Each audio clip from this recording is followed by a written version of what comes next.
Terima kasih. Bismillahirrahmanirrahim. Assalamualaikum warahmatullahi wabarakatuh. Innal hamdalillah nahmaduhu wa nasta'inuhu wa nastaghfiruh wa na'udzu billahi min shururi anfusina wa min sayyiati a'malina. May yahdihillahu fala mudilla asyhadu an la ilaha illallah wa asyhadu anna Muhammadan abduhu wa rasuluh. Allahumma salli wa sallim wa barik ala sayyidina Muhammad wa ala alihi wa sahbihi ajma'in. Amma ba'du. Yang kami hormati dan muliakan para alim, para ulama, para tuan guru, para asatidz. Yang kami hormati para orang tua, para sesepuh, para penglingsir, tokoh masyarakat. Yang kita hormati Bapak Penghulu, ketua dan segenap pengurus masjid yang tiang hormati. Singkatnya hadirin hadirat, jamaah yang dimuliakan Allah Subhanahu wa taala. Mengawali kajian kita pada malam hari yang penuh berkah ini, izinkan tiang mengajak kita semua untuk terus bersyukur kepada Allah Subhanahu wa taala. Karena kita yang hadir di majlis yang mulia ini merasakan begitu banyak kenikmatan yang Allah berikan kepada kita semua. Bayangkan saat ini kita masih dalam keadaan sehat walafiat. Sekiranya kita sakit saat ini Bapak Ibu, mungkin kita tidak bisa hadir di majelis yang mulia ini. Mungkin ibadah kita sudah tertatih-tatih, atau bahkan mohon maaf, kita baru sakit sedikit saja kita sudah tidak ada yang bertanya kalau kita dijenguk. Sudah sholat, tapi selalu yang ditanya, sudah minum obat? Wam tesun wam boyak si dokter, hanya itu yang keluar. Jarang orang datang menjenguk orang sakit, selalu bertanya, sudah sholat? Ya kan? Sudah sholat Anda? Masya Allah.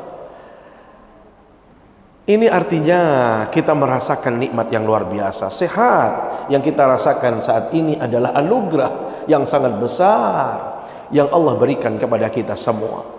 Saat ini kita masih diberikan kesempatan. Ada kalanya manusia menghadapi situasi yang berat sekali, yang sulit sekali, yang sibuk sekali, sehingga mohon maaf untuk beribadah sekalipun dia sulit. Untuk melakukan kebaikan pun tidak ada kesempatan, tidak ada waktu. Ternyata kita masih diberikan kesempatan itu oleh Allah Subhanahu wa taala. Diberikan sempat, diberikan waktu, diberikan nikmat-nikmat yang lainnya yang kita sendiri tidak mampu menguraikan berapa kenikmatan yang sudah kita dapatkan dari Allah Subhanahu wa taala. Sehingga manusia itu tidak ada alasan sedikit pun untuk mengeluh di hadapan Allah. Apalagi kalau dia protes di hadapan Allah, tidak ada alasan. Kenapa? Kita masih diberikan sempat, ada waktu. Semua ini tujuannya apa Bapak Ibu? Agar kita bisa melakukan kebaikan, agar kita bisa melakukan ibadah, agar kita bisa menambah bekal kita, sangu-sangu kita, atau modal kita di saat kita menghadap Allah Subhanahu wa taala di hari kiamat kelak. Kalau kita masih di dunia, masih ada peluang itu, masih ada kesempatan itu. Makanya Rasul sallallahu alaihi wasallam memberikan gambaran tentang kehidupan manusia di dunia ini. Untuk kita diam di dunia, untuk kita menikmati dunia ini, kata Rasul sallallahu alaihi wasallam, itu sangat singkat sekali. Singkat sekali. Makanya kenapa disebut dengan dunia? Dunia dari kata-kata dana yadnu itu artinya dekat sekali, cepat sekali. Kenapa dikatakan cepat sekali Bapak Ibu? Rasul sallallahu alaihi wasallam memberikan gambaran a'maru ummati baina sittin ila sab'in wa qalilun man yajuzu zalik. Umur manusia mendiami muka bumi ini Bapak Ibu kisaran antara 60 sampai 70 tahun. 60 sampai 70 tahun. Artinya apa? Kalau kita sudah mendekati 60, berarti kita sudah harus benar-benar evaluasi diri. Kita harus benar-benar memperbaiki diri. Benar-benar kita harus memperbanyak kebaikan, ketaatan kita di sisi Allah SWT.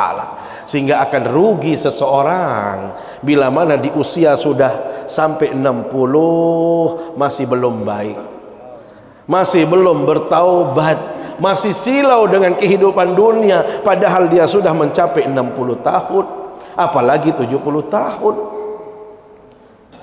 Walaupun urusan kematian itu hanya Allah yang tahu. Anak kecil baru lahir, remaja, pemuda meninggal dunia, tetapi kebanyakan kita akan kembali kepada Allah di usia-usia 60 sampai 70 tahun. Ayahanda berapa sekarang usianya? 54. Lagi 6 tahun. Lagi 6 tahun sampai 60. Tadi saya sudah katakan urusan meninggal dunia urusan Allah. Tetapi untuk sampai 60, batas yang disampaikan oleh baginda Nabi tadi tinggal 6 tahun. Perlu hati-hati. Lungguh Bapak berpira makin 62. Wah ya. Wah ya. Wah ya. 60, 62. Saya Malik. Ayahanda berapa? Tuh, yang ini diantara orang yang sedikit itu. Beliau disebut oleh baginda Nabi wa qalilun man yajuzu zalik, hanya sedikit yang lebih dari 70 tahun. Termasuk beliau ini termasuk yang disebut tadi, yang lebih sedikit tadi. Kebanyakan orang itu sampai 60, kemudian begitu 70 itu sudah selesai. Kenapa demikian Bapak Ibu dimuliakan Allah SWT? Kita ambil contoh manusia pilihan Allah, manusia paling mulia. Sekiranya ada orang yang tidak boleh meninggalkan dunia Bapak Ibu, maka yang paling pantas itu adalah baginda Nabi SAW. Beliau mulia, beliau dipuja, dipuji, tidak ada kekeliruan, tidak ada salah, beliau maksum. Tetapi apa firman Allah SWT dalam surat Al-Anbiya ayat 34. Bismillahirrahmanirrahim. Wa ma ja'alna li basyarin min qablikal khuld afa in mitta fahumul khalidun. Nabi Muhammad, bahasa Nabi, bahasa nenek, bahasa Allah Ta'ala, saya tidak pernah menciptakan manusia sebelum engkau yang masih kekal abadi sampai detik ini, yang masih bertahan hidup sampai saat ini. Mungkin digili karena jauh posisinya. Ada kira-kira yang tersasar di sini kesesat umat Nabi Musa masih? Sangat nara. Saya Musa, hayaran Musa, beta Musa dong sebut kembe. Ya dengan keturunan Nabi Musa, harante adik sampai zaman dia arah. Kenapa? Allah yang berfirman, tidak pernah saya ciptakan manusia sebelum engkau wahai Nabi Muhammad yang masih bertahan kekal, masih hidup sampai saat ini. Afa imitta fahumul khalidun. Kalau engkau saja wahai Nabi Muhammad meninggal dunia, apa ya batur ita lek gilini gin paran riin kekal ita dia tiap mati ita. Kira-kira arak kutu dan meling adek ita ni batur KLU masih tahu sih sebenarnya gede bahasa KLU. Adik mati selapuan kembe baginda Nabi sallallahu alaihi wasallam contohnya. Beliau meninggalkan dunia ini pun di usia yang 63 tahun sami jamaah. Ini menunjukkan bahwasanya tiang pelunggum sami hanya sebentar kita mendiami dunia ini. Tetapi Bapak Ibu, walaupun sebentar 60 tahun, 65, 70 tahun, ada yang mau merasakan sudah saya ini tidak apa-apa nyakit-nyakit irup. Saya ini tidak apa-apalah sebentar. Tidak apa-apa saya ini melarat hidupnya, sengsara. Ada yang mau sengsara? Ada yang mau melarat hidupnya? Kan seberat. Sami jamaah, walaupun kita sebentar mendiami dunia ini, hanya sesaat, kita ingin bahagia, kita ingin senang. Untuk itu apa yang kita lakukan? Pergi ikhtiar cari rezeki. Pergi kita yang berjualan, pergi berjualan. Yang mungkin jual jasa, pergi jual jasa. Kenapa? Kita ingin bahagia. Dan inilah yang dituntut juga.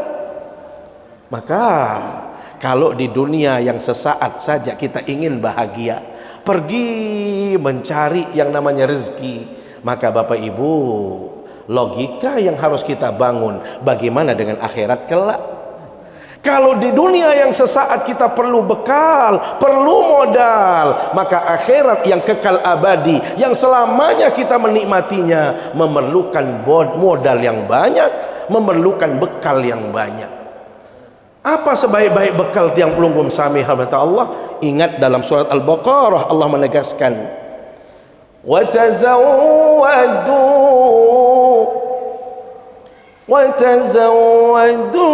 fa inna khairaz zadi taqwa.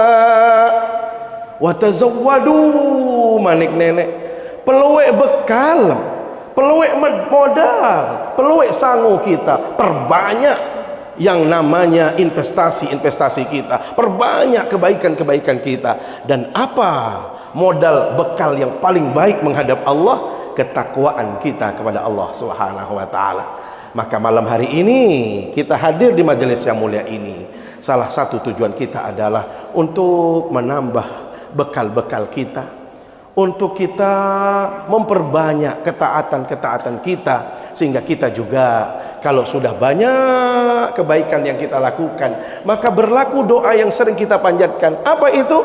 Rabbana atina fid dunya hasanah. Ya Allah, ican kaji, berikan, anugerahkan kepada kami apa? Kebahagiaan di dunia. Dunia perlu kita bahagia Bapak Ibu, harus kita bahagia. Kenapa? Kita minta kepada Allah, tetapi kita juga tidak ingin hanya dunia bahagianya.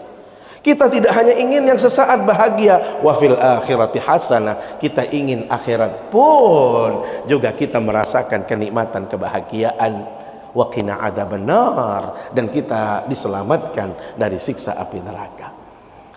Salawat serta salam selalu kita sampaikan ke hadapan baginda Rasulullah sallallahu alaihi wasallam. Beliau panutan kita, teladan kita, contoh yang harus kita ikuti. Beliau adalah potret yang harus menjadi idola kita semua. Tidak perlu mencari orang, tidak perlu mencari tokoh tertentu. Kenapa? Baginda Nabi adalah tokoh yang harus kita idolakan. Tetapi Bapak Ibu, kita itu tidak sama dengan baginda Nabi. Sulit untuk mendekati model ibadahnya baginda Nabi saja sulit kita. Tetapi kita ikhtiar. Jangan alasan karena kita tidak mampu seperti baginda Nabi terus enggan mengikuti beliau. Kalau anggap dalam ungkapan ulama Bapak Ibu, ma la yudraku kulluhu la yutraku kulluh. Kalau kita tidak mampu semuanya, tidak bisa menjadi baginda Nabi secara utuh, maka jangan meninggalkan semuanya. Mana yang bisa kita lakukan, mana yang bisa kita laksanakan, mana yang bisa kita amalkan, amalkan. Kalau itu petunjuk baginda Nabi, bismillah, hanya ini yang saya bisa lakukan. Syukur kalau kita bisa menghadirkan sunnah-sunnah beliau secara totalitas, itu adalah yang terbaik. Maka mudah-mudahan dengan kita meneladani baginda Nabi sallallahu alaihi wasallam, kita berpeluang untuk bisa membersamai baginda Nabi sallallahu alaihi wasallam di dalam surganya Allah Subhanahu wa taala nanti. Bapak Ibu jamaah yang dimuliakan Allah Subhanahu wa taala, malam hari ini menjadi malam istimewa karena kita berbicara tentang peristiwa yang sangat istimewa pula. Didesain oleh zat yang maha istimewa, yaitu Allah Subhanahu wa taala, kepada hambanya yang istimewa, yaitu baginda Nabi sallallahu alaihi wasallam. Diperjalankan dari tempat-tempat istimewa, Masjidil Haram ilal Masjidil Aqsa, itu adalah tempat yang istimewa. Maka ini adalah peristiwa istimewa, luar biasa, peristiwa dahsyat.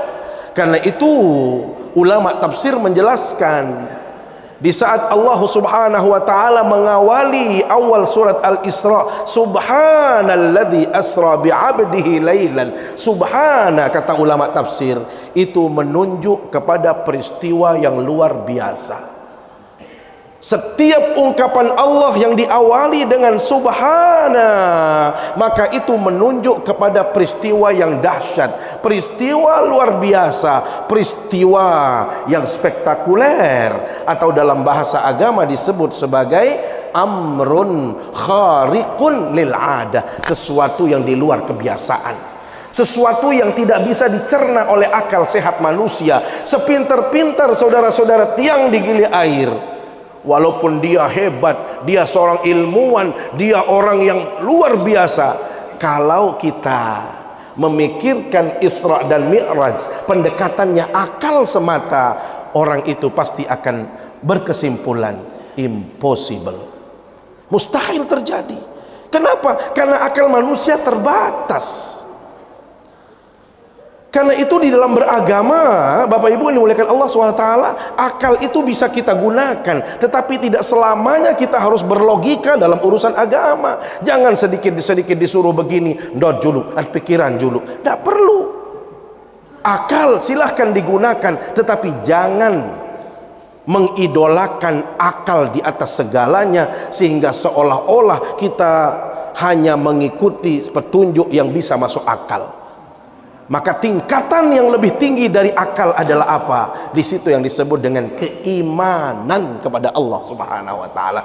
Iman di atas segalanya, Bapak Ibu. Maka syukur kita sebagai umat baginda Rasul sallallahu alaihi wasallam untuk memahami yang namanya peristiwa Isra dan Mi'raj. Kita tidak bisa pendekatannya pikiran semata, tetapi harus diyakini bahwasanya itu pasti terjadi. Karena itu iman atau status iman yang paling tinggi itu apa? Saat seseorang itu meyakini sesuatu yang tidak kasat mata, sesuatu yang tidak nampak dalam kehidupannya, sesuatu yang tidak terlihat, tetapi kami yakin, sami'na wa ata'na, kami dengar dan kami taati. Jangan seperti Bani Israel.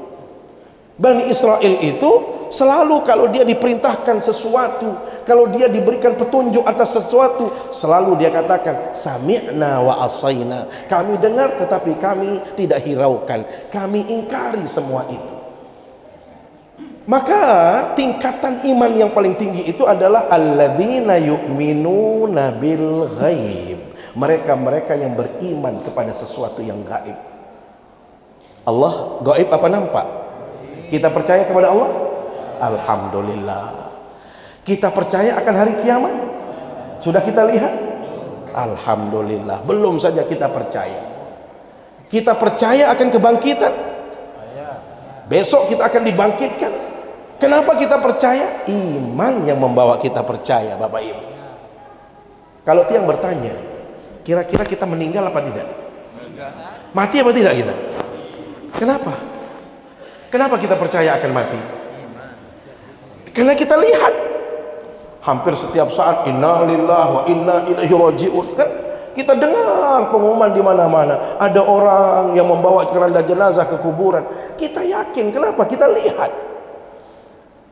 Tetapi kata Rasul SAW, begitu orang masuk ke liang lahat, masuk ke alam barzakh, kuburan itu bisa menjadi raudhatun min riyadil jannah atau hufratun min hufarin niran, bisa menjadi taman surga, bahkan lebih baik dari dunia yang kita tempati saat ini, atau bisa menjadi lubang yang disebut dengan lubang api neraka. Percaya apa tidak? Sudah lihat? Atau mungkin ada orang gili, oh coba mati, wih langsung nyerungkat, kembali, tak azab aku si nenek. Tidak ada orang cerita seperti itu. Nggak pernah kita lihat, tapi kita percaya. Kenapa? Karena baginda Nabi Sallallahu Alaihi Wasallam yang memberikan gambaran untuk itu. Yang ingin memberikan satu hadis Rasul Sallallahu Alaihi Wasallam yang menunjukkan tentang peristiwa alam barzakh. Marra Sallallahu Alaihi Wasallam ala qabrain. Suatu ketika baginda Nabi Sallallahu Alaihi Wasallam melewati kuburan. Sontak beliau berdiam di situ. Para sahabat bertanya, "Lima waqafta ya Rasulullah?" Kenapa engkau diam di sini? Kenapa engkau berhenti di sini ya Rasulullah? Bapak Ibu, karena beliau diberikan mukjizat oleh Allah SWT, bisa melihat kondisi orang yang ada dalam kubur. Sehingga orang itu disiksa atau orang itu mendapatkan kenikmatan, beliau bisa lihat. Kira-kira kalau kita minta kepada Allah, mau melihat, bisa melihat atau tidak melihat? Lebih baik jangan melihat. Jangan melihat. Saya khawatir kalau kita melihat takmirnya itu nanti, mohon maaf, semua jamaah minta duplikasi kunci. Semua orang, bukan takmir yang pegang, semua kita mau pegang. Kenapa? Sedikit-dikit mau ke masjid, sedikit-dikit mau zikir, sedikit-dikit mau ngaji. Kenapa? Dia lihat kondisi ahli kubur. Maka syukur kita tidak diberikan ruang untuk itu. Kenapa? Supaya yang timbul itu adalah kesadaran kita, keimanan kita yang mengantarkan kita ke sini. Bapak Ibu, begitu beliau menjelaskan, innahuma la yu'adzabani, kedua penghuni kubur ini sedang disiksa oleh Allah Subhanahu wa taala. Wa ma yu'adzabani min kabir. Bapak Ibu, dua orang ini disiksa kata Rasul bukan karena dosa besar, bukan karena dia melakukan pelanggaran-pelanggaran yang berat, bukan dia syirik, bukan menyekutukan Allah, tetapi apa? Dia disiksa di alam barzah, alam kubur karena dosa-dosa kecil. Apa dosa-dosa kecil yang dimaksud oleh baginda Nabi, Bapak Ibu? Amma ahaduhuma fakana yamshi bin namimah. Nih, yang pertama ini kata Rasul nih, yang sedang disiksa ini. Ini dulu saat dia hidup di dunia tidak pandai menjaga lisannya. Kalau urusan gunjing menggunjing, fitnah, kalau dia sudah menyebut kejelekan orang lain, Masya Allah, nggak habis-habis dia bicarakan orang lain. Pokoknya orang lain ada saja masalahnya. Dia menebarkan kebencian, dia fitnah orang, dia gibah orang, dan lain sebagainya. Kira-kira di sini ada nggak seperti itu? Ada. Hati-hati. Hati-hati. Kenapa? Karena mohon maaf, dosa yang paling gampang, paling enak itu adalah membicarakan orang lain. Itu paling enak, paling mudah kita lakukan. Semua orang lihat ini berkembang temanya, oh sebut sipulan begini-gini, enak.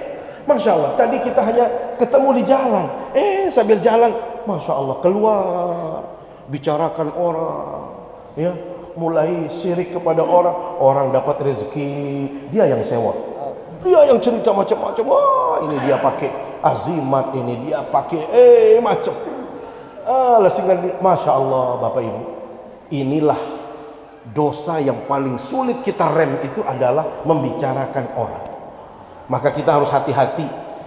Orang beriman itu kata Rasul SAW, mohon maaf sekali, lihat tutur katanya, dia beriman apa tidak, itu bisa dilihat dari tuturnya, tutur katanya. Man kana yu'minu billahi wal yaumil akhir falyaqul khairan aw liyasmut. Barang siapa yang benar-benar beriman kepada Allah dan hari akhir, coba lihat perkataannya, apakah dia baik tutur katanya, apakah yang dia bicarakan itu adalah sesuatu yang bagus.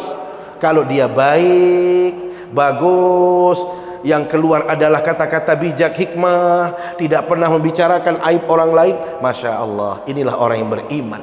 Makanya pilihannya Bapak Ibu, kalau kita tidak bisa berbicara yang baik, auliyasmud, lebih baik kita diam. Itu pilihan terbaik. Sehingga kalau ada orang misalnya komunitas tertentu membicarakan orang lain, lah kita cari pembicaraan yang lain, kita singkirkan atau kita pergi meninggalkan majelis yang di situ membicarakan orang lain. Lihat, ternyata membicarakan orang lain ini menjadi penyebab seseorang itu disiksa di alam kuburnya. Yang kedua apa Bapak Ibu? Ini yang perlu kita harus hati-hati. Wa ammal akharu fakana la yastanzihu min baulihi. Nih yang kedua sedang disiksa oleh Allah. Kenapa? Karena saat dia hidup di dunia tidak pernah bersih, cara dia membersihkan najis.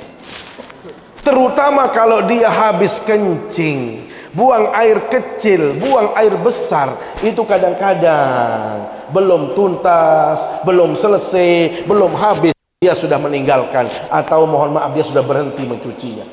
Ini yang sering Bapak Ibu. Padahal kalau kita jujur Bapak Ibu, yang paling intens kita itu kan ke kamar mandi. Apalagi kalau usia-usia sudah tua ya. Itu beda suasananya di saat kita muda dulu. Kalau kita muda Masya Allah kencing itu dari jauh aja set, itu masa lurus. Artinya insya Allah nggak nyebar kemana-mana. Tapi kalau usia sudah 50-an itu itu kayak apa itu? Masya Allah, kalau kita tidak benar-benar hati-hati cara kencingnya, jangan-jangan kain kita kena percikan, jangan-jangan celana kita, apalagi kalau yang terutama kalau di Eropa atau di tempat-tempat wisata itu kan tidak ada yang kadang-kadang duduk caranya berdiri. Nah itu potensinya Masya Allah ya, sering kencing itu bisa terkena kepada pakaian-pakaian kita. Maka kalau itu yang terjadi kemudian berarti sholat kita tidak sah. Maka kalau sholat tidak sah, itulah peluang mengapa kita disiksa di alam barzah, karena memang kita tidak pernah bersih cara beristinja. Maka ini penting Bapak Ibu. Kelihatannya sepele sekali ya, belum tuntas kencingnya sudah pergi buru-buru, tahu-tahu sambil jalan jatuh lagi ya. Begitu sholat dia nggak ganti pakaiannya, hati-hati ya. Jadi subhanallah Bapak Ibu, dari mana kita tahu kalau ada orang disiksa? Pengabaran dari baginda Nabi, penjelasan dari baginda Nabi ini menunjukkan bahwasanya sesuatu yang kita tidak lihat tetapi kita yakini, itulah iman yang paling tinggi. Karenanya Isra dan Mi'raj ini adalah menguji keimanan seseorang. Yang diuji adalah kita yakin apa tidak, kita beriman atau tidak. Jangan-jangan kita juga hanya, mohon maaf, masih meragukan. Kenapa kita harus meyakini Bapak Ibu? Karena kalau pendekatannya akal semata itu tidak masuk. Kenapa tiang katakan tidak masuk? Coba kita baca dulu ayatnya. Subhanalladzi asra bi'abdihi laila. Subhana, sudah kita jelaskan tadi, subhana, maha suci Allah, menunjuk kepada peristiwa yang dahsyat. Asra bi'abdihi, asra itu artinya apa? Perjalanan malam hari. Yang namanya orang bepergian malam hari itu jauh lebih repot, jauh lebih berat, jauh lebih menakutkan ketimbang kita bepergian siang hari. Kalau di sini di Gili nggak ada masalah kita, ya kan? Tetapi kalau kita di Bangsal sana, di Mataram sana, atau dulu ya tahun-tahun awal, misal tahun 70, 80, 90, awal-awal tahun 2000, kita keluar malam itu menakutkan. Ciri malam itu menakutkan. Luwek tahu sela, sila, lagu elektrik, adik tahu tuh sela, lagu tuh selanya modern. Yuk tiari sela, dengan main HP. Main HP kan makin lampunya kelihatan. Jadi dulu tusela yang pakai itu. Sekarang kita juga bisa menjadi tusela ya. Kenapa? Ada akses lampu. Iya, jadi menakutkan, tidak berani kita. Perlu penerangan, perlu tambahan-tambahan perangkat, belum lagi ada lubang, ada duri, ada beling dan lain sebagainya. Banyak tantangan orang bepergian. Makanya luar biasa Isra dan Mi'raj justru dilakukan malam hari. Malam yang sifatnya menakutkan, mengerikan dan lain sebagainya. Keterbatasan kita bepergian pada malam hari. Asra bi'abdihi, abdun itu artinya hamba Allah, manusia. Manusia terdiri dari jasad dan ruh sekalian Bapak Ibu. Kalau ada, nih Ustaz Budiman, karena beliau sudah umroh berkali-kali, Ustaz Haji Soekarto sudah berumroh. Kalau beliau cerita, kunka lek Masjidil Haram tauku. Engkau lek Masjidil Haram tauku. Sedang duduk-duduk di pelataran Masjidil Haram. Percaya apa tidak? Gak percaya. Kenapa? Orangnya di sini. Pikiran dia boleh di sana. Makanya kalau baginda Nabi dikatakan pikiran beliau yang Mi'raj, itu gak luar biasa dok. Kenapa? Jangankan beliau, saya sudah merasa saat ini saya di Amerika. Tuh di depan Capitol Hill saya sedang duduk-duduk, sedang melihat orang banyak. Pikiran saya, kenapa? Karena saya sudah ke sana, kan begitu misalnya. Itu nggak hebat. Itu namanya orang sedang menerawang saja. Itu namanya orang menghayal, karena dia sudah ke sana, pikirannya bisa ke sana, bisa. Tetapi tidak luar biasa. Yang luar biasa bila mana pikirannya, ruhnya dan jasadnya sekalian itu berangkat secara bersamaan. Itu luar biasa. Abdihi lailan. Lailan itu Bapak Ibu artinya malam. Tetapi beda dalam bahasa Arab kalau pendekatannya isim nakirah dengan isim ma'rifah. Dari mana kita tahu bedanya lailan sama al-lail? Itu beda makna. Saya datang ke Gili atau saya bepergian ke Gili semalaman. Masyaitul laila atau safartul laila, saya bepergian semalaman. Kalau dia pakai alif lam Bapak Ibu, itu menunjukkan semalam penuh. Mana yang disebut dengan semalam penuh? Dari maghrib sampai subuh, itu namanya semalaman. Tetapi kalau masyaitul lailan atau safartul lailan, lailan pakai isim nakirah, apa kata ulama bahasa? Isim nakirah yufidu taqlilul muddah, itu menunjukkan waktu yang sangat singkat, waktu yang terbatas. Itu makna lailan. Maka beliau kalaupun berangkat misalnya setelah maghrib atau sebelum maghrib, maka jangan-jangan karena itu separuh malam, jam 1, jam 2, jam 3 sudah sampai beliau, sudah balik. Begitu cepatnya, padahal perjalanan ini jauh sekali. Dari mana? Minal masjidil harami ilal masjidil aqsa.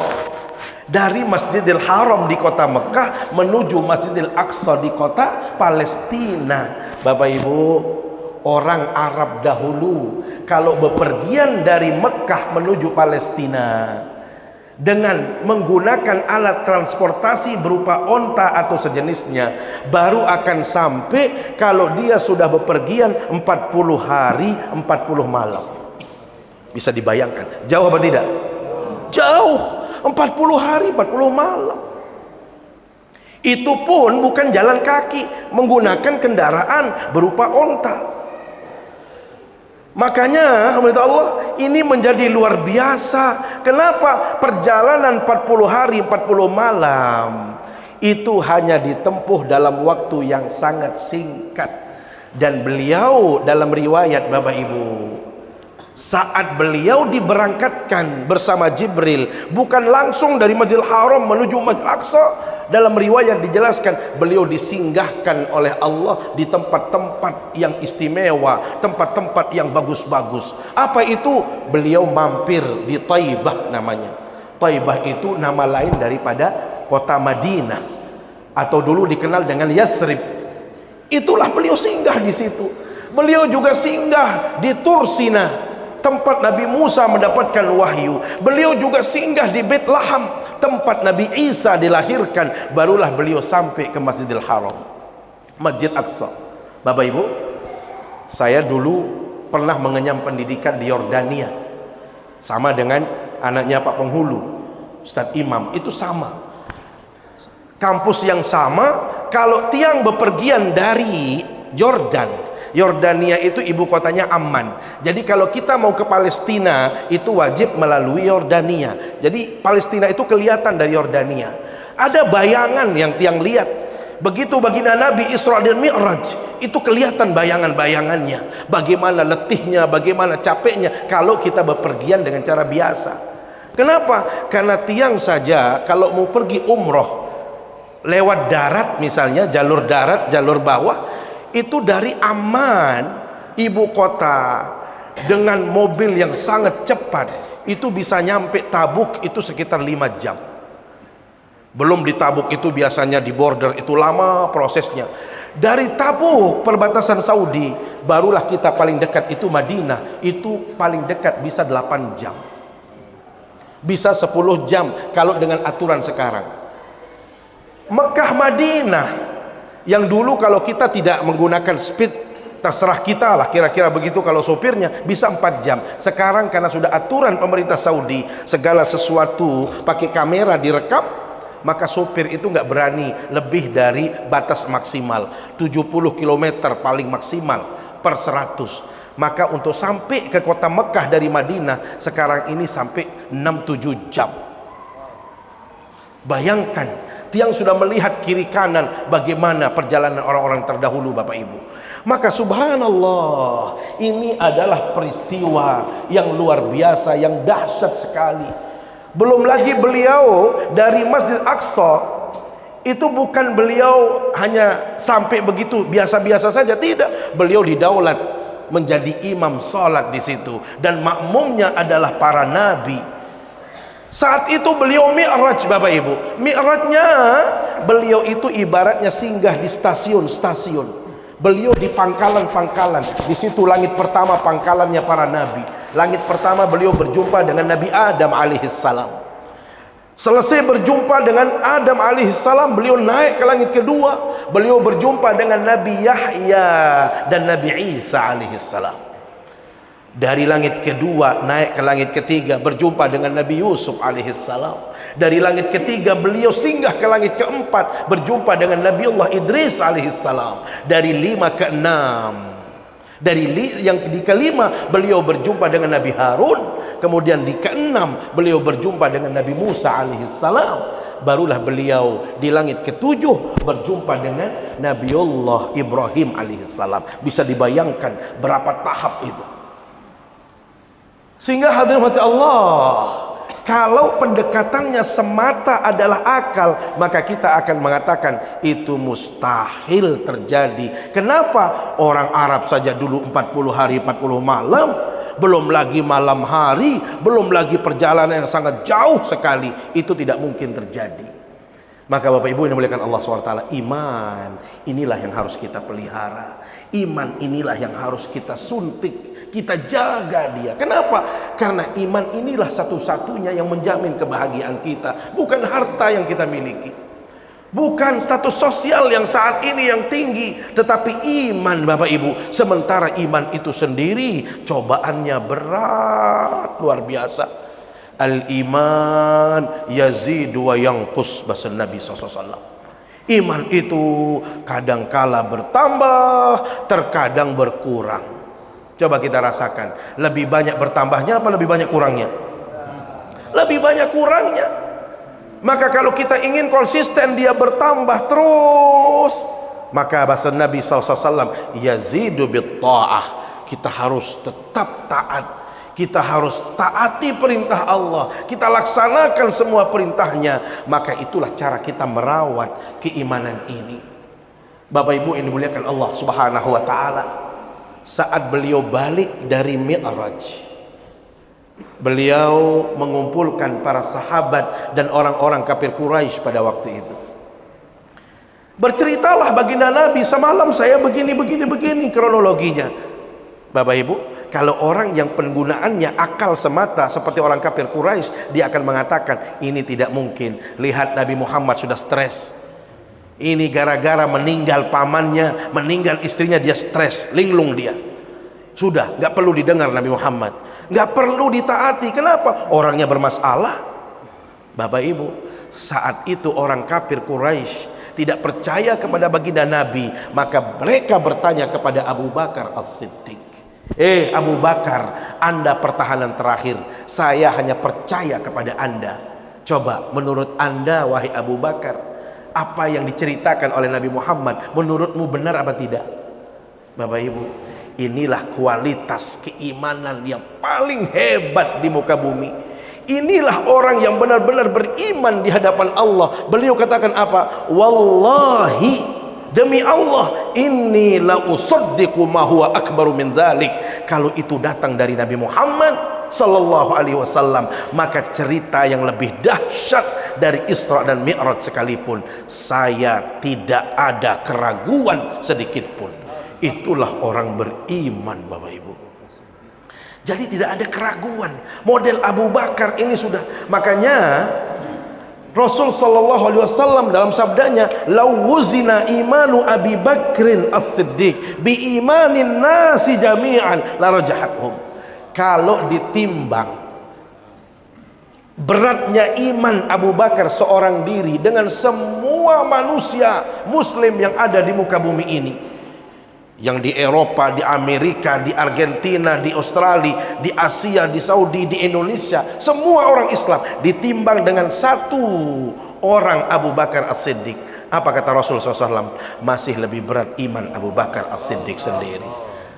Allah, berarti kita ini belum apa-apanya Bapak Ibu, belum bisa menyamai saja, mendekati saja itu belum bisa. Kenapa? Karena seluruh manusia muslim ditimbang dengan satu orang. Bagaimana tidak Bapak Ibu? Coba kita kaji sedikit surat Al-Baqarah ayat 271. Ayat ini berbicara tentang dua tokoh, dua sahabat Nabi, Umar ibn al-Khattab radhiyallahu anhu dengan Abu Bakar. Apa firman Allah SWT? In tubdus sadaqati fa ni'mahi wa in tukhfuha wa tu'tuha al-fuqara fa huwa khairul lakum. Kalau Anda, kata Allah, menampakkan sedekah, menampakkan pemberianmu, menyebut pemberianmu, itu boleh.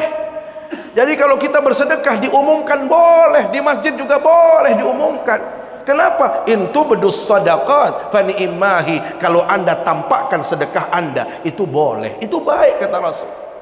Tetapi ada syaratnya. Apa syaratnya? Kalau mau ditampakkan itu harus banyak sedekahnya, harus banyak-banyak, ya. Tetapi kalau sedikit, itu lebih baik disembunyikan. Wa in tukhfuha wa tu'tuhal fuqara. Kalau Anda sembunyikan, apalagi kalau Anda memberi kepada orang miskin, itu lebih baik disembunyikan. Untuk apa? Menjaga perasaan.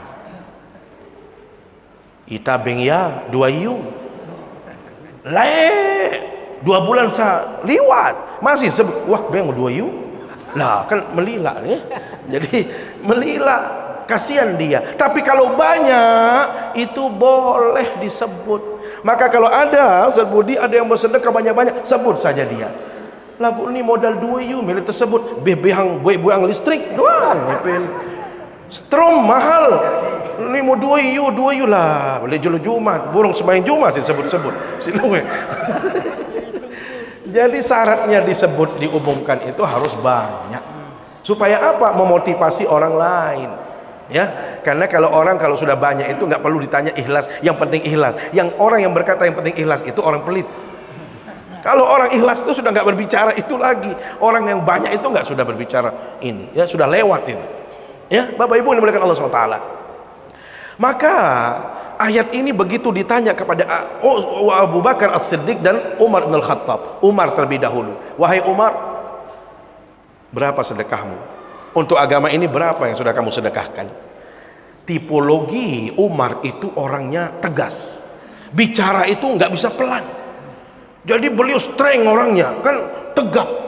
Jadi kalau ngomong itu Masya Allah, angkat suara beliau. Senang beliau ditanya oleh baginda Nabi, berapa sedekahmu Umar bin Al-Khattab? Beliau katakan, anfaqtu nisfal mal ya Rasulullah. Saya sudah menyedekahkan setengah dari aset saya, setengah dari harta saya. Kira-kira kalau setengah banyak apa tidak? Banyak. Siapa yang sanggup jadi Umar di sini? Gak ada. Kalau setengah, kita punya aset 10 miliar, dah 5 miliar untuk agama, 5 miliar untuk sangu saya. Ada yang mau? Ada yang mendekati lah kira-kira ya. Bapak Ibu, hebatnya baginda Nabi SAW, bukannya beliau langsung oke bagus, tidak. Beliau bertanya, wa madza tarakta li ahlik? Yang kamu tinggalkan untuk anak-anakmu apa? Yang kamu tinggalkan untuk istrimu apa? Beliau bilang apa? Taraktu lahum nisfa mali. Saya tinggalkan setengah dari aset saya. Bu, ini ibu-ibu, kira-kira kalau setengah Bu cukup Bu ya? Ya, kalau 10 miliar dikasih 5 miliar saya pikir cukup lah itu. Ya, tinggal ya kita ibadah-ibadah saja kan gitu. Cukup lah. Hebat. Umar itu hebatnya luar biasa. Begitu ditanya kepada Abu Bakar As-Siddiq, baginda Nabi bertanya, kalau Anda Abu Bakar, malu beliau, karena manusia paling pemalu itu Abu Bakar As-Siddiq. suaranya lirih, rendah, malu ditahu sama siapapun. Tetapi beliau berbicara di hadapan Nabi SAW, didengar oleh umat. Ya Rasulullah, anfaqtu kullal mal. Kalau saya ya Rasulullah, tidak ada yang tersisa. Semua saya serahkan untuk agama semua. Allah. Dan merasa hebat setengah. Begitu mendengar Abu Bakar, langsung kecut beliau. Astagfirullah, tidak ada apa-apa nih tali julul yalik. Jadi beri. Tadinya beliau merasa besar, begitu mendengar ucapan dari Abu Bakar, saya semuanya ya Rasulullah. Terkejut Umar dengan apa yang disampaikan oleh Abu Bakar As-Siddiq. Maka beliau bertanya, "Madza tarakta li ahlik?" Kalau begitu apa yang engkau tinggalkan untuk istri dan anakmu? Beliau santai menjawabnya, "Taraktu lahum idatallahi wa rasuli." Saya hanya meninggalkan janji Allah. Kira-kira ada yang sanggup dengan janji Allah di sini? Bu, makan tuh janji Allah, Bu. Ada yang sanggup? Wah, kita belum. Kenapa? Inilah yang kita sebut kualitas iman yang belum. Kualitasnya yang belum sampai ke situ. Untuk berkata, Bu, makan janji Allah, nak, makan janji Allah, itu belum kita sanggup. Nah, Abu Bakar sudah sampai di situ, mendengar jawaban seperti itu, Bapak Ibu, nangis sambil mengangkat suara. Abu Umar Ibn Al-Khattab, wallahi, demi Allah, mastabaqna ila babi khairin qad illa wa kunta sabiqan. Demi Allah, tidak ada satupun manusia yang bisa mengalahkanmu, wahai Abu Bakar As-Siddiq. Siapapun mereka sudah kalah semuanya sama engkau. Coba bayangkan, orang belum ada yang berani mengatakan, saya beriman kepada apa yang kau bawa ya Rasulullah. Beliau angkat tangan, saya beriman kepada Rasulullah. Orang masih wait and see untuk pergi berhijrah, beliau langsung, saya berdampingmu ya Rasulullah, saya yang berhijrah bersamamu. Orang masih ragu dengan Isra dan Mi'raj, beliau katakan, saya tidak ada keraguan sedikit pun. Subhanallah, inilah kualitas iman. Maka Bapak Ibu yang dimuliakan Allah SWT, kalau kita benar-benar beriman, maka kalau toh kita tidak bisa seperti Abu Bakar, tidak bisa seperti Umar Ibn Al-Khattab, paling tidak ada nilai-nilai keimanan yang bisa kita hadirkan. Ada sifat-sifat orang yang beriman yang bisa kita hadirkan. Apa itu diantaranya? Salat itu adalah menjadi kewajiban yang menunjukkan orang itu beriman atau tidak. Maka Rasul sallallahu alaihi wasallam dalam sabdanya mengatakan, "Idza ra'aitumur rajula ya'tadul masjid fashhadu lahu bil iman." Kalau Anda melihat ada orang ke masjid, dia salat ke masjid, dia ruku ke masjid, itulah tandanya orang beriman. Cukup Saudara? Masih bisa ya? Sedikit saja. Bapak Ibu, jadi ini salat. Maka kalau kita dalam kondisi apapun Bapak Ibu, jangan sampai kita tawar-menawar dalam urusan salat. Kenapa? Satu, inilah sebagai tanda kita beriman kepada Allah, dan satu-satunya ibadah yang paling memungkinkan untuk kita lakukan, paling mudah kita lakukan, paling cepat waktunya, dan penyelamat kita semua dalam kehidupan di akhirat kelak, hanya salat. Yang lain, mohon maaf, rukun Islam coba kita bahas. Kita mau haji Bapak Ibu, ya Allah, untung ada Kementerian Haji yang dibentuk oleh Pak Prabowo. Dengan adanya Kementerian Haji Umroh, disamaratakan waiting listnya atau masa tunggu kita semua menjadi 26 tahun. Yang tadinya NTB 36 tahun, di Sulawesi itu sampai 40 tahun, sekarang ini seragam 26 tahun. Maka kita dapat berkah yang tadinya 12 kloter menjadi 15 kloter untuk tahun ini. Artinya lebih cepat. Kenapa? Karena ada penyeragaman. Tetapi Bapak Ibu, kalau 26 tahun kita menunggu, kira-kira masih bisa? Tiang saja, wallahu a'lam. Kalau toh masih hidup, mungkin kita sudah nggak bisa angkat kaki sudah. Ya, ada Bayu, adek Bayu, ini sudah nggak ada apa-apa lagi gitu. Kalau kita masih bertahan hidup, artinya apa? Cari kemuliaan lewat haji, berat. Kita cari lewat puasa. Puasa itu datangnya sekali setahun. Untung saat ini kita sudah berada di waktu-waktu yang sudah berdekatan dengan bulan Ramadan. Kita berdoa mudah-mudahan Rajab Sya'ban ini berkah dihadirkan kepada kita, kemudian kita berjumpa dengan bulan suci Ramadan. Bapak Ibu, normalnya sekali setahun. Mau cari pahala lewat ibadah puasa, belum tentu kita sampai umur kita sampai setahun. Mau cari ibadah lewat zakat, kita ini kalau sudah urusan zakat itu banyak alasan. Tidak pernah kita jujur, masih saja cari peluang macam-macam. Ini kalau udah urusan zakat ini kita berat. Mau cari lewat apa lagi coba? Puasa, haji, zakat berat semua. Yang memungkinkan untuk kita lakukan hanya sholat. Bayangkan Bapak Ibu, syukur kita menjadi umat Nabi Muhammad SAW yang hanya dibebankan 5 kali sehari semalam. Di awal dulu beliau menerima perintah ini, beliau mendapatkan perintah 50 kali sholat sehari semalam.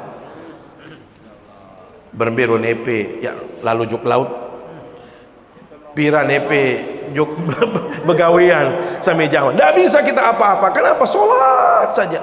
Kita belum apa-apa sudah sholat.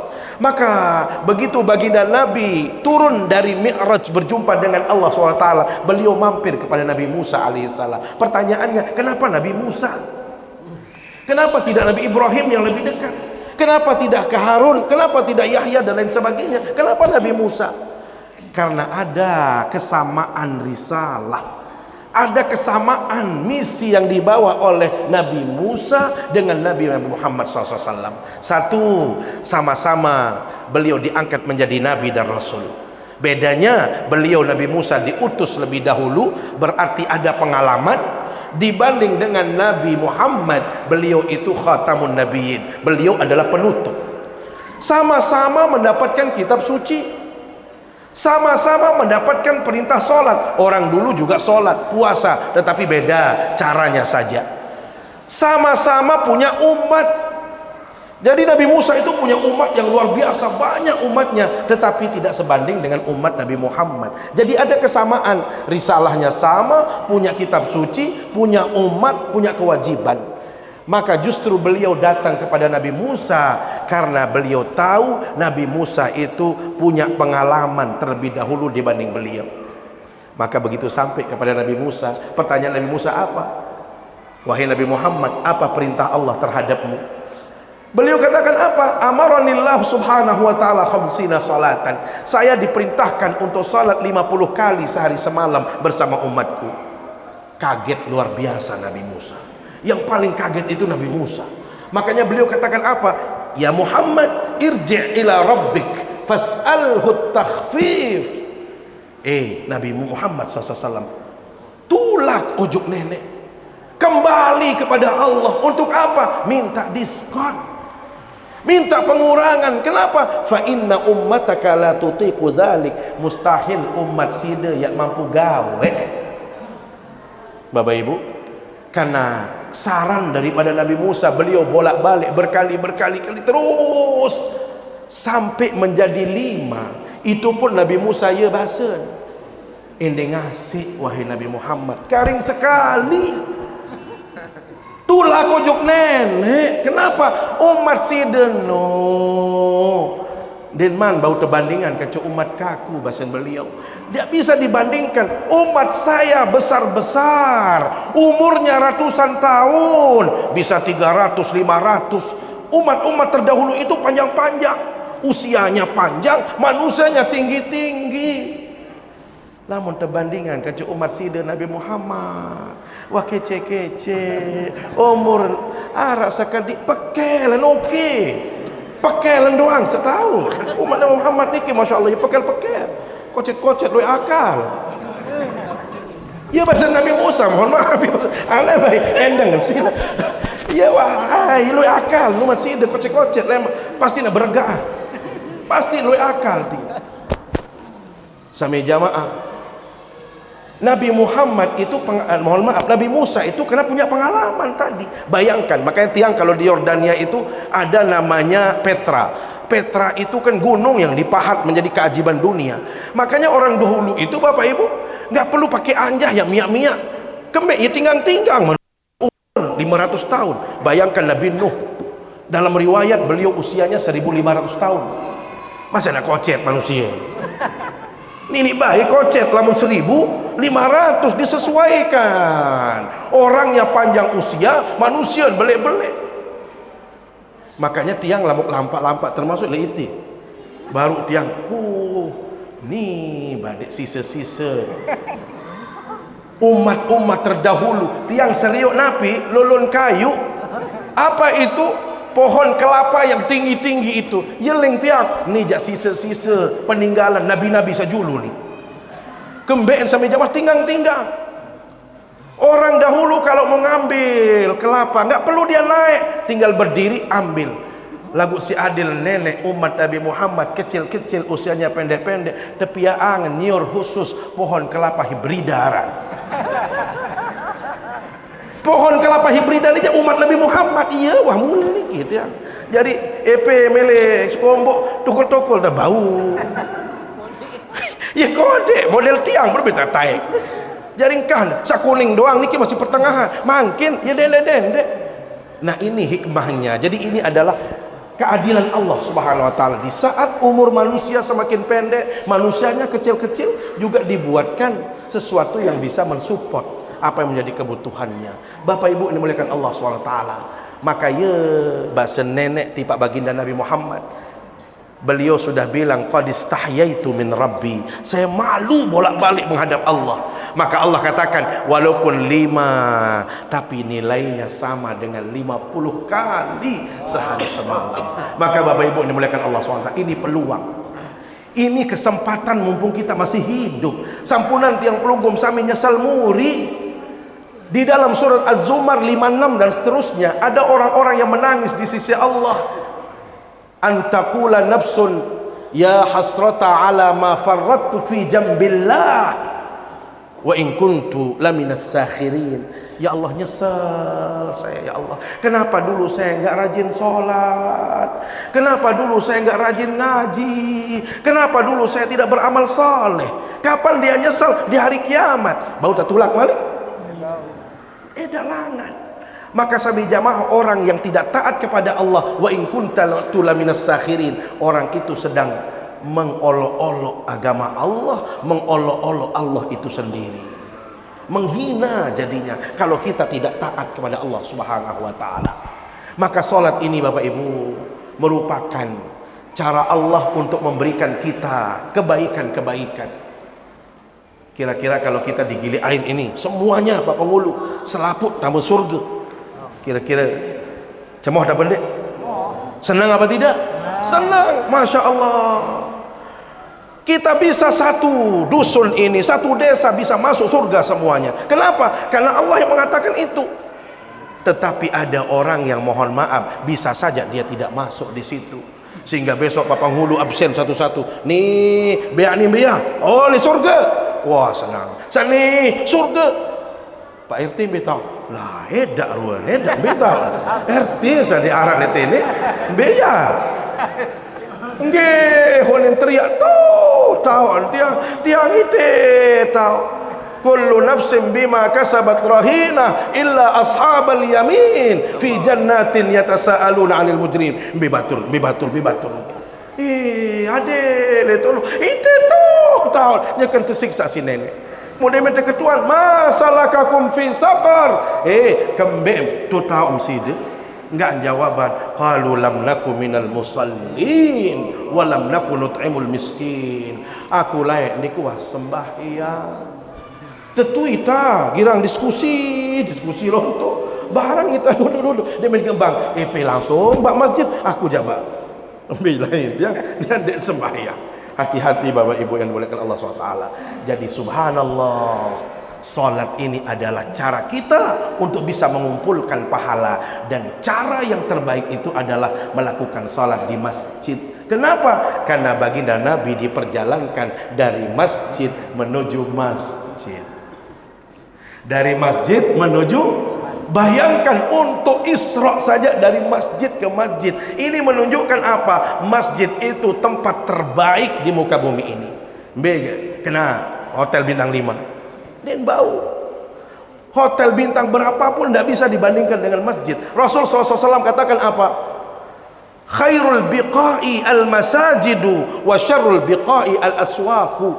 Tahu yang paling bagus di muka bumi ini adalah masjid. Tidak ada yang lain. Tidak ada tempat yang lain kecuali masjid. Maka Bapak Ibu yang dimuliakan Allah SWT, karena masjid adalah tempat terbaik, siapapun yang menghubungkan dirinya dengan masjid, mendekatkan dirinya dengan masjid, dia dimuliakan oleh Allah Subhanahu wa taala. Percaya apa tidak? Masjid adalah tempat terbaik. Siapapun yang mendekatkan dirinya dengan masjid pasti dimuliakan oleh Allah Subhanahu wa taala. Coba, bagaimana caranya kita mendekatkan diri dengan masjid? Satu, kalau belum ada masjid ya kita bangun masjid. Maka kita bareng-bareng membangun masjid. Syukur-syukur kalau ada yang membangun masjid. Karena orang itu membangun masjid, maka Rasul katakan apa? Man bana lillahi masjidan banallahu lahu baitan fil jannah. Karena yang dia bangun masjid, maka diganti oleh Allah dengan surga khusus di dalam surga. Kenapa? Karena masjid. Maka Bapak Ibu, kalau kita tidak bisa membangun seutuhnya masjid, satu orang tidak bisa, silahkan berkontribusi sesuai dengan kemampuan. Ittaqun nara walau bisyakki tamratin, tutup celah api neraka walaupun dengan sepotong biji kurma. Saya bisanya keramik sekian meter, saya bisa kacanya, silahkan. Kenapa? Itu adalah cara kita untuk menjaga diri kita dari siksa api neraka. Bapak Ibu, setelah terbangun masjid, bagaimana cara kita mendekatkan diri? Datangi masjid, makmurkan masjid. Kita tidak pernah, kalau dalam urusan sholat itu nggak pernah disuruh lama-lama. Ini juga salah, tiang pengajian lama-lama nggak pernah disuruh. Kalau bisa singkat-singkat saja, yang penting sudah masuk. Tapi karena tiang minta izin tadi, karena tiang juga jarang-jarang ke sini, gitu ya, ambil sedikit waktunya. Nggak pernah disuruh sholat lama-lama oleh Allah SWT. Kalau urusan sholat Anda sebentar-sebentar. Coba lihat, ada orang sholat zuhur sampai 1 jam. Sholat zuhur berjamaah pun paling 5-7 menit selesai Bapak Ibu. Tetapi kalau urusan rezeki, silahkan Anda cari, kata Allah. Coba cari sepuas-puasnya, supaya Anda senang, cari, habiskan waktumu. Tetapi kalau sudah waktu sholat, Anda harus tinggalkan. Makanya dalam konteks sholat Jumat, idza nudiya lis-shalah, bila mana azan tiba. Nggak pernah kalau hari Jumat, diminjam balu juk masjid tutup, jam siwa juk, nggak ada. Idza nudiya. Cuma kalau sebelum itu, kalau kita lebih cepat, dapat pahala yang lebih banyak. Ada unta, ada sapi dan lain sebagainya. Tetapi batasnya itu adalah bila mana azan tiba, tinggalkan jual beli. Coba, saat kita azan disuruh ya ceramah berkhutbah hari Jumat, bila mana khutbahnya pendek-pendek, sholatnya agak panjang, bukan disuruh panjang, agak panjang sedikit. Ya, jadi inna tula salatir rajuli wa qisara khutbatihi ma'innatun min fikhihi. Itu dalam dalilnya. Jadi jangan panjang-panjang. Sholat itu nggak pernah disuruh panjang-panjang. Kalau kerja silahkan lama-lama. Tetapi kenapa kita masih tawar-menawar, padahal hanya sebentar? Bayangkan kita kerja seharian, Masya Allah, nggak ada capeknya kita. Yang nukang kerja, yang melaut, Masya Allah, yang kerja servis, kok giliran Allahu Akbar kok sakit semua? Mulai encok, mulai lapar. Kenapa harus lapar waktu sholat saja? Padahal hanya sholatnya hanya 5 menit, tapi masih kita tawar-menawar. Bapak Ibu, rugi kita. Inilah orang yang menyesal di akhirat kelak, karena dulu di dunia dia tidak pandai mengatur waktunya. Sehingga mohon maaf, sholat ini Bapak Ibu, sesibuk apapun kita, mari kita makmurkan ini masjid.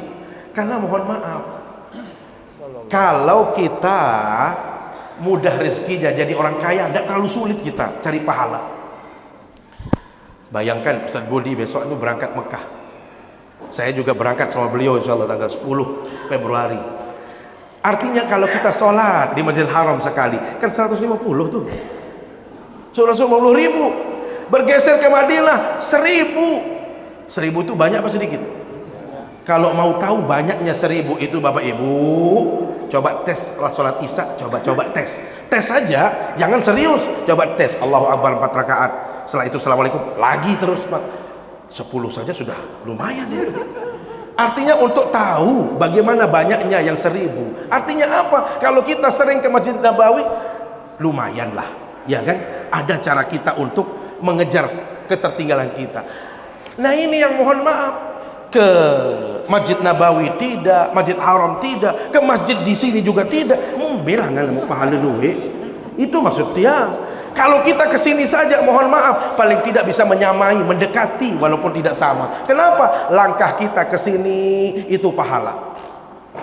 Ada yang pakai sepeda, ada yang pakai apa, itu setiap putarannya satu jadi pahala. Putaran yang pertama itu jadi pahala, putaran pertama itu penghapus dosa, putaran pertama juga akan mengangkat derajat. Itu kalau kita konsisten ke masjid. Maka Bapak Ibu dimuliakan Allah SWT, ini kesempatan, ini peluang. Jangan sampai kita menyesal kemudian sehingga kita akan menjadi orang-orang yang rugi dalam hidupnya. Saya pikir demikian yang bisa saya sampaikan. Terima kasih atas segala perhatian. Mohon maaf ada yang kurang berkenan. Mari kita akhiri dengan sama-sama berdoa bermunajat kepada Allah Subhanahu wa taala. A'udzubillahi minasyaitonir rajim.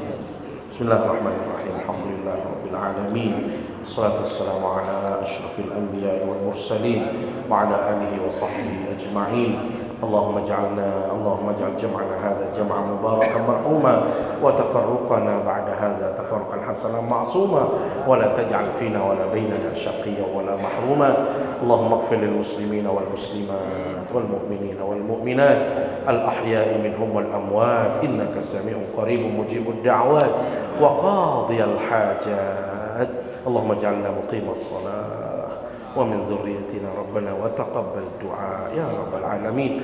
ربنا آتنا في الدنيا حسنة وفي الآخرة حسنة وقنا عذاب النار. وصلى الله على سيدنا محمد وعلى آله وصحبه أجمعين. سبحان ربك رب العزة عما يصفون وسلام على المرسلين والحمد لله رب العالمين. سبحانك اللهم وبحمدك أشهد أن لا إله إلا أنت أستغفرك وأتوب إليك. والسلام عليكم ورحمة الله وبركاته.